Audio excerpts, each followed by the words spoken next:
Hello guys, welcome to the Cinematic. Welcome to our first movie review. We will be reviewing Venom, and unfortunately, it's not going to be a pretty one. What the hell are you? We are Venom. All right, where do we start? So the movie Venom, it's got Tom Hardy, Michelle Williams, Riz Ahmed is the main villain. On paper, sounds like an amazing cast. It's really confusing because it's being made by Sony, but it's not a part of the MCU that we know. So it's kind of its separate thing. Also, this movie was supposed to be kind of rated R when it first started. It's supposed to be a darker anti-hero movie. It's not that at all. It's PG-13. It's more of like a comedy, horror, action movie. It's not that good. I won't go over into all the spoilers. Kind of give you a basis of what I thought about the movie. Let you give you my judgment. But I'll kind of give a non-spoiler review here at the beginning. The basics of the story: we have Eddie Brock, played by Tom Hardy. He is a journalist living in San Francisco, and at one point he is supposed to go investigate life industries or life laboratories. Who knows? So he's supposed to go investigate this stuff, and the guy who runs it, Riz Ahmed, I think his name's Carlton in the movie. He is a terrible dude. He's really rich. He's doing bad stuff. Tom Hardy wants to get to the bottom of it. He ends up losing his job, ends up losing his marriage, and he's hit rock bottom. Meanwhile, Riz Ahmed sent a spaceship up to space because he's a rich guy who has lots of money. Sends a ship into space. They find this planet full of alien life forms called symbiote. He brings a bunch of them back to Earth. Chaos ensues. One of them escapes. He's got the rest in captivity. At one point, somehow, I won't get into it right now, but Eddie Brock gets in contact with some symbiote. It's Venom. Riz Ahmed wants Venom back, so he's hunting him down. That's basically the storyline. I won't get into spoilers, but I'll talk about some negatives and positives about this movie. First, we'll start out with the negative. My least favorite part of this movie is Eddie Brock. The first 30 to 45 minutes are not interesting. They are not fun. We're following Eddie Brock. All right, we'll just get into this right now. I do not like Tom Hardy in this role. He does not fit it well. In most of the movies, Tom Hardy is this big buff guy. He's very strong. He has strength. I think this might be his first movie with an American accent, but the American accent is the problem. The problem is Tom Hardy plays this very vulnerable, sort of intelligent journalist guy, and he's very shy. He's very to himself. And I just don't think Tom Hardy, I don't think that's a role for him. So anytime it's Eddie Brock without Venom, the movie is not fun. They force a lot of jokes on him. They try to do a lot of things with Eddie Brock that I just don't care about. His relationship with Michelle Williams, her name's Annie in the movie. Eddie and Annie's relationship is just a complete bore fest. At the beginning, they try to do some cute banner like, oh, here's your coffee. Oh, I love you. Oh, let's make a joke about feeding the cat. You never feed the cat. It's just boring. It's not believable at all. If I saw Tom Hardy and Michelle Williams walking down the street, I wouldn't believe it for a second. I don't believe it in this movie. They try to force it down your throat, and it just doesn't work. Michelle Williams gives a good performance. It's just the script. They just give no development. There's no development of the relationship. They're married at the beginning. 30 minutes in the movie, they break up, and you're supposed to care. You're supposed to feel sad.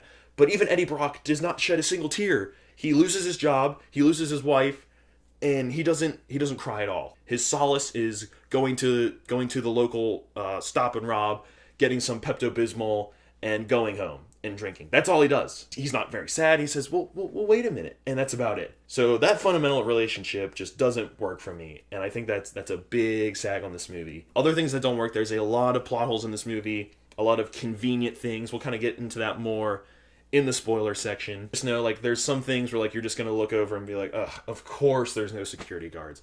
Of course he can break the glass with a fire extinguisher, but the alien life form can't break it. There's just a lot of things like that that don't make any sense. You have to turn your brain off for those segments. You just have to accept that's how this movie's going to be. The ending, the villain, it's your general 2007 Marvel superhero movie villain. I'm a bad guy. I want to do bad things. I'm going to get this super weapon.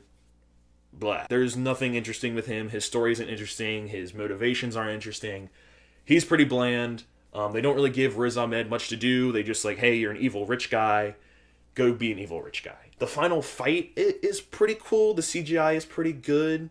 but like just the way the fight ends, the way the conflict ends at the end of the movie, it just isn't very satisfying. It's like, oh, okay, it just kind of wrapped, this whole movie just feels like it should have come out 10 years ago. It had so much development in superhero movies that it feels like if this would have came out during the Sam Raimi Spider-Man movies back like 2007, before then, it would have done really well. But we've had the Nolan trilogy, we've had the MCU. I mean, we've even had like Justice League in those, which is slightly actually, I don't know if I can say this Justice League is better than this movie, but we've had a lot of development in the genre, and Venom just seems to have, it's like it was made 10 years ago, but it just looks better. Some positives: the CGI on Venom looks amazing. He looks good. There's some scenes where like Tom Hardy is fighting Venom and Venom's like trying to come out of his body, and it's actually, there's some really, really good sound mixing in this movie, especially with Venom. There's just like some scenes where like he's convulsing and it looks really good. It's sound, like there's this curling sound that gets in you. I don't know. I really like some of the sounds in this movie. It's not going to win any Academy Awards or anything, but that is one positive of the movie. But everything between Eddie Brock and Venom is awesome. They have like this weird bromance kind of, where it's kind of weird because Venom is supposed to be a bad guy, but he's not. The only bad thing he does in this movie is he eats people. He's not really a bad guy at all. Him and Tom Hardy constantly have this internal back and forth. I like that back and forth, that dialogue that they have, that banter.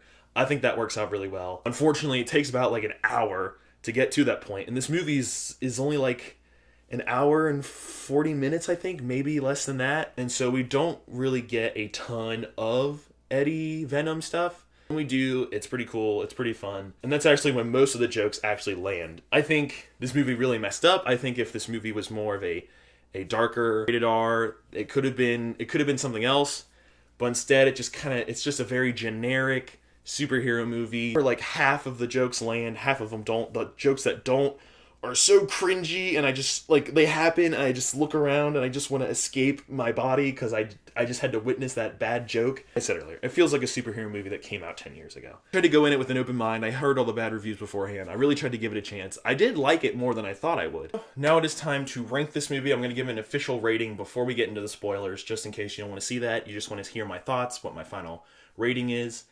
Out of a 1 to 5 star scale, I'm going to give Venom a 2.5. That seems about right. I was leaning 2 when I first got out of the movie, but the more I thought about it, the more I enjoyed the Venom-Brock relationship. It's not a 3. It's certainly not a 3. It's not a good movie.